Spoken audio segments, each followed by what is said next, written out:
ಓಂ ಶ್ರೀ ಗುರು ಸಿದ್ಧಲಿಂಗಾಯ ನಮಃ. ಆತ್ಮೀಯ ಸಮಸ್ತ ಪ್ರವೃತ್ತಿ ವೀಕ್ಷಕ ಬಾಂಧವರಿಗೆಲ್ಲ ನವರಾತ್ರಿಯ 6ನೇ ದಿನದ ಕಾತ್ಯಾಯಿನಿ ದೇವಿಯ ಶುಭಾಶೀರ್ವಾದಗಳನ್ನು ನಿಮ್ಮೆಲ್ಲರಿಗೂ ತಿಳಿಸುತ್ತಾ, ಈ ಕಾತ್ಯಾಯಿನಿ ದೇವಿ ಯಾರು,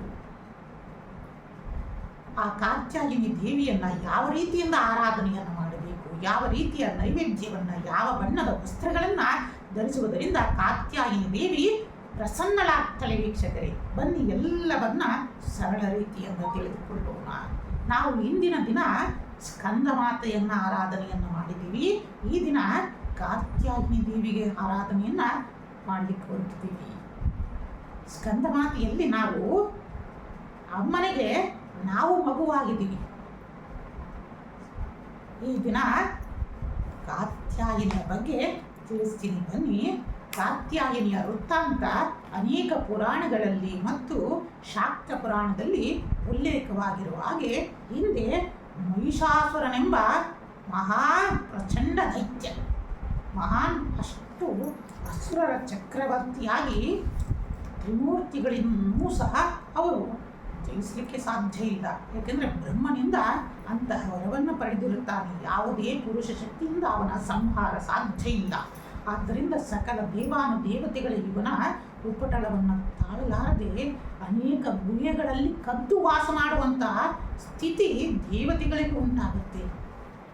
ಧರ್ಮ ನಶಿಸಲಿಕ್ಕೆ ಪ್ರಾರಂಭ ಆಗುತ್ತೆ. ಅಧರ್ಮದ ಅಟ್ಟಹಾಸ ಮೆರಿಲಿಕ್ಕೆ ಹೋಗುತ್ತೆ. ಆಗ ಅಧರ್ಮ ಇಲ್ಲಿ ತಾಂಡವವಾಡುವುದು, ಅಲ್ಲಿ ಸಂಭವಾನಿ ಯುಗೆ ಯುಗೆ ಅನ್ನುವಂತೆ ಮತ್ತೆ ಧರ್ಮ ಅವತಾರವನ್ನು ತಾಳಬೇಕು ಅನ್ನೋದು ಪ್ರಕೃತಿಯ ನಿಯಮ. ಆದ್ದರಿಂದ ತ್ರಿಮೂರ್ತಿಗಳು ಮತ್ತೆ ಸಕಲ ದೇವಾನುದೇವತೆಗಳೆಲ್ಲ ಸೇರಿ ಒಟ್ಟುಗೂಡಿ ಅವರೆಲ್ಲ ತೇಜಸ್ಸನ್ನು ಒಟ್ಟುಗೂಡಿಸಿ ಆ ತೇಜಸ್ಸು ಒಂದು ಸ್ತ್ರೀ ಶಕ್ತಿಯ ರೂಪದಲ್ಲಿ ಆವಿರ್ಭವಿಸ್ತಳೆ. ನೋಡಿ, ಎಂತಹ ಪರಮ ದಿವ್ಯ ತೇಜಸ್ಸು! ಅಂತಹ ಮಹಿಮಾನ್ವಿತವಾದ ಕಾತ್ಯಾಯಿನಿ ಅವತಾರವನ್ನು ಆವಿರ್ಭವಿಸ್ತಳೆ. ಅಂದರೆ ನಿರಾಕಾರದಿಂದ ಸಾಕಾರ ರೂಪವನ್ನು ತಳಿತಾಳೆ. ಹಾಗಾದರೆ ಈ ತೇಜಸ್ಸಿಗೆ ಕಾತ್ಯಾಯಿನಿ ಎಂಬ ಹೆಸರು ಹೇಗೆ ಬಂತು ಅಲ್ವಾ ವೀಕ್ಷಕರೇ?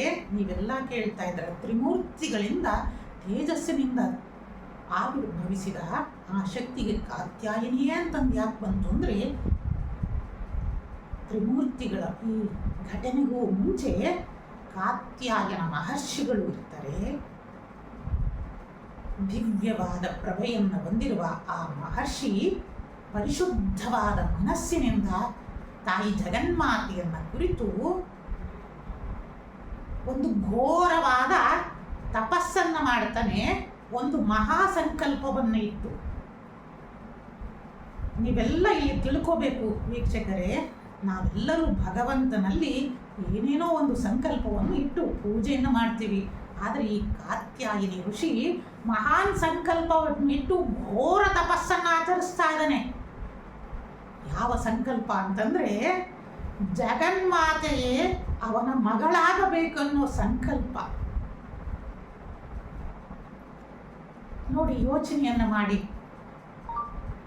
ನಾವೆಲ್ಲ ಏನೇನೋ ಅಮ್ಮನಲ್ಲಿ ಕ್ಷಣಿಕ ಸುಖವನ್ನು ಬಯಸ್ತೀವಿ. ಆದರೆ ಆ ಕಾತ್ಯಾಯಿನಿಯ ಋಷಿಗಳು ನೋಡಿ, ಜಗನ್ಮಾತೆ ತನ್ನ ಮಗಳಾಗಬೇಕು, ತನ್ನ ಆಶ್ರಮದಲ್ಲಿ ವಾಸ ಮಾಡಬೇಕು, ಆ ಮಗುವನ್ನು ಎತ್ತಿಕೊಂಡು ಮುದ್ದಾಡುವಂತಹ ಭಾಗ್ಯ ನನಗೆ ಬೇಕು ಅಂತಂದೇಳಿ ತಪಸ್ಸನ್ನು ಮಾಡ್ತಾ ಇರ್ತಾರೆ. ಅವನ ತಪಸ್ಸು ಪರಿಪೂರ್ಣವಾಗುವುದು ಇಲ್ಲಿ ತ್ರಿಮೂರ್ತಿಗಳಿಂದ ಸಕಲ ದೇವಾನುದೇವತೆಗಳ ತೇಜಸ್ಸು ಆವಿರ್ಭವಿಸಿದ್ದರಿಂದ ಆ ತೇಜಸ್ಸಿಗೆ ಕಾತ್ಯಾಯನ ಮಹಾ ಋಷಿಗಳು ಮೊದಲನೆಯ ಪೂಜೆಯನ್ನು ಸಲ್ಲಿಸ್ತಾರೆ. ಮತ್ತು ಆ ತೇಜಸ್ಸು ಒಂದು ಸುಂದರ ಬಾಲಕಿಯ ರೂಪದಲ್ಲಿ ಕಾತ್ಯಾಯನ ಋಷಿಗಳ ಬಳಿಯಲ್ಲಿ ನಿಂತು ಅನುಗ್ರಹವನ್ನು ಮಾಡ್ತಾಳೆ. ತಂದೆ, ಮನೆಗೆ ಹೋಗೋಣ ನಡೀರಿ, ನಾನು ನಿಮ್ಮ ಮಗಳಾಗಿ ಬಂದಿದ್ದೀನಿ. ಎಂತಹ ಭಾಗ್ಯವಲ್ಲ ಆ ಕಾತ್ಯಾಯನ ಋಷಿಗಳದು. ಸಕಲ ದೇವಾನುದೇವತೆಗಳೇ ನೋಡಿ ಬೆರಗಾಗಿ ಹೋಗ್ತಾರೆ. ಶ್ರೀಮನ್ನಾರಾಯಣ ತನ್ನ ಕಣ್ಣಿನಲ್ಲಿ ಆನಂದ ಬಾಷ್ಪವನ್ನು ಸುರಿಸ್ತಾನೆ. ನೋಡಿ, ಸಾಕ್ಷಾತ್ ಇಡೀ ಜಗದೋದ್ಧಾರಕ ಪುರುಷೋತ್ತಮ ಶ್ರೀಮನ್ನಾರಾಯಣನ ಎಂತಹ ಭಾಗ್ಯವಯ್ಯ ಅಂತಂದು ಕಾತ್ಯಾಯನ ಋಷಿಯನ್ನ ಕೊಂಡಾಡ್ತಾರೆ. ಜಗನ್ಮಾತೆಯನ್ನ ಮಗಳಾಗಿ ಆ ಮಗಳು ಕಾತ್ಯಾಯನ ಋಷಿಯನ್ನ ತಂದೆ ಆಶ್ರಮಕ್ಕೆ ಹೋಗೋಣ ನಡೆಯಿರಿ ಅಂತಂದು ಹೇಳ್ತಾಳಲ್ಲ, ಪುಟ್ಟ ಮಗುವಾಗಿ ಎಂತಹ ಭಾಗ್ಯ ಆ ಋಷಿದು.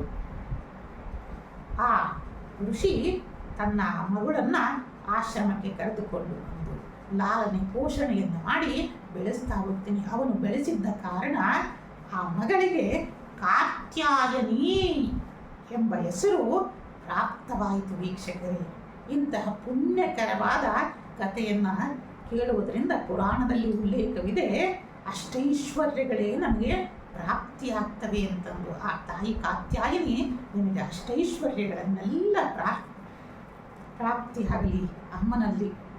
ನೋಡಿ, ಅಮ್ಮನ ದಿವ್ಯ ಪ್ರಭೆ ನಿಮ್ಮ ಮನಸ್ಸಿನಲ್ಲೂ ಸಹ ತಂದುಕೊಳ್ಳಿ. ಆ ಅಮ್ಮನಲ್ಲಿ ನೀವು ಶರಣಾಗತಿಯನ್ನು ಹೊಂದಿ. ಇಂತಹ ಕಾತ್ಯಾಯನಿಯನ್ನು ಬಳಿಯಲ್ಲಿ ಏನೇ ಪ್ರಾರ್ಥನೆಯನ್ನು ಮಾಡಿದರು ಪರಿಶುದ್ಧ ಮನಸ್ಸಿನಿಂದ ಭಕ್ತ ಅದನ್ನು ಕ್ಷಣ ಮಾತ್ರದಲ್ಲಿ ಅನುಗ್ರಹವನ್ನು ಮಾಡುವಂಥ ಶಕ್ತಿ ಆ ಕಾತ್ಯಾಯನಿಗೆ ಇದೆ. ಇಂತಹ ಕಾತ್ಯಾಯನಿ ಸಪ್ತಮಿ ಮತ್ತು ಅಷ್ಟಮಿ ಮತ್ತು ನವಮಿಯಂದು ಮಹಿಷಾಸುರನ ವಿರುದ್ಧ ಘನಘೋರ ಯುದ್ಧವನ್ನು ಮಾಡ್ತಾಳೆ. ನಂತರ ದಶಮಿಯಂದು ಮಹಿಷಾಸುರನ ಸಂಹಾರವನ್ನು ಮಾಡಿ ವಿಜಯ ಪತಾಕೆಯನ್ನು ಹಾರಿಸಿ ವಿಜಯ ಸಿಂಹಾಸನವನ್ನು ಅಲಂಕಾರವನ್ನು ಮಾಡ್ತಾಳೆ. ವೀಕ್ಷಕರೇ, ಇಂತಹ ಕಾತ್ಯಾಯನಿಯನ್ನು ನಾವು ಆರಾಧನೆಯನ್ನು ಮಾಡುವುದರಿಂದ ನಮ್ಮ ಶತ್ರುಗಳ ಬಾಧೆ ನಿವಾರಣೆ ಆಗ್ತಾ ಹೋಗುತ್ತೆ.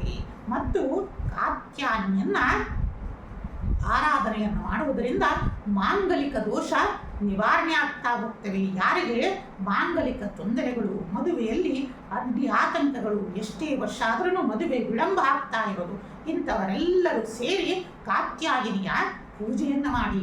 ಏಕೆಂದರೆ ಹಿಂದೆ ಪುರಾಣದಲ್ಲೂ ಸಹ ಉಲ್ಲೇಖವಿದೆ, ವ್ರಜದ ಗೋಪಿಕೆಯರು ಸಹ ಯಮುನಾ ನದಿಯ ತೀರದಲ್ಲಿ ತಾಯಿ ಕಾತ್ಯಾಯನಿಯ ವ್ರತವನ್ನು ಮಾಡಿದ್ದರಿಂದ ಸಾಕ್ಷಾತ್ ಶ್ರೀಕೃಷ್ಣನ ಸಖಿಯರಾದರು ಅಂತಂದು.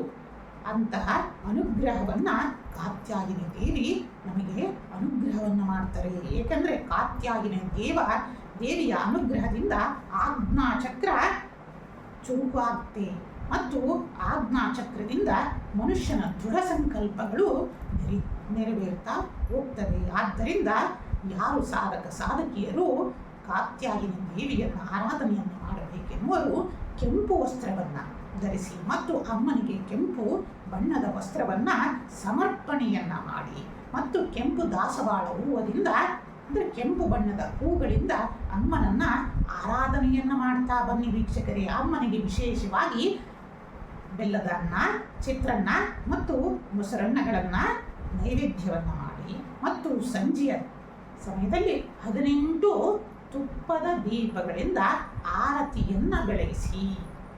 ನಂತರ ಯಾರಿಗೆ ಮದುವೆಯಲ್ಲಿ ವಿಳಂಬವಿದೆ ಅವರು 2 ಅರಿಶಿನ ಕೊಂಬನ್ನು ಓಂ ಕ್ಲೀಂ ಕಾತ್ಯಾಯನಿಯೇ ನಮಃ, ಓಂ ಕ್ಲೀಂ ಕಾತ್ಯಾಯನಿಯೇ ನಮಃ, ಓಂ ಕ್ಲೀಂ ಕಾತ್ಯಾಯನಿಯೇ ನಮಃ ಈ ಮಹಾಮಂತ್ರವನ್ನು ಶುದ್ಧ ಮನಸ್ಸಿನಿಂದ ಜಪವನ್ನು ಮಾಡಿ ಅಮ್ಮನ ಪಾದಗಳಿಗೆ ಆ ಅರಿಶಿಣದ ಕೊಂಬನ್ನು ಸಮರ್ಪಣೆಯನ್ನು ಮಾಡಿ ಮತ್ತು ಯಾರಿಗೆ ದೃಷ್ಟಿದೋಷಾದಿಗಳು ಇರುತ್ತವೆ ಅಂಥವರೆಲ್ಲ ದೃಷ್ಟಿಯನ್ನು ತೆಗೆದು ಉಪ್ಪನ್ನು ನೀರಿಗೆ ಹಾಕುವುದರಿಂದ ದೃಷ್ಟಿದೋಷಾದಿಗಳೆಲ್ಲ ನಿವಾರಣೆ ಆಗ್ತಾ ಹೋಗ್ತವೆ.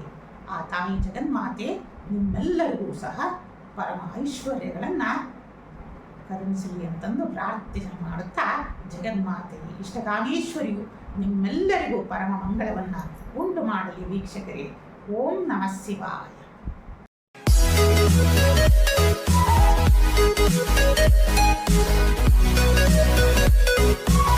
Thank you.